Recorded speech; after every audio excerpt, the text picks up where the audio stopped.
વ્યસન છોડવું છે, એ પણ આપણે આયુર્વેદ પદ્ધતિ. તો ચાલો જાણીએ આયુર્વેદ એ બાબતે શું કહે છે. આયુર્વેદ કહે છે કે બે પ્રકારના આહાર હોય છે.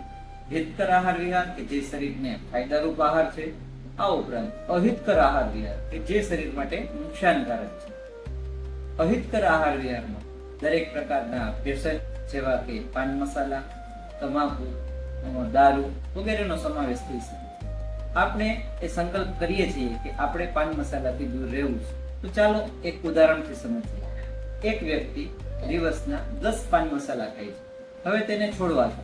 તો આયુર્વેદ શું કહે છે કે પ્રથમ સપ્તાહ દરમિયાન તમે 10 માંથી 8 પાન મસાલા ઉપર આવી ગયો. આ સાથે પૂરક આહાર જેવો કે વરિયાળી, દાણાદાર, એલચી એની સાથે ક્યારેક ક્યારેક લઈ શકો છો.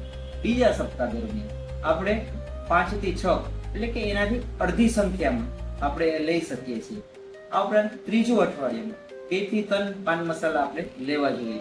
આ ઉપરાંત ચોથું અઠવાડિયું, આ અઠવાડિયામાં આપણે 1 થી 2 ઉપર આવી શકીએ છીએ. આ રીતે આયુર્વેદ પાદાંશિક વિધિથી સમજાવે છે કે વ્યસન દૂર થઈ શકે છે. આ ઉપરાંત આપણે એ પણ યાદ રાખવું જોઈએ, કહેવત છે ને કે મન હોય તો માંડવે જવાય, એ મુજબ આપણે વ્યસન મૂકવાનો એક સંકલ્પ પણ હોવો જરૂરી છે.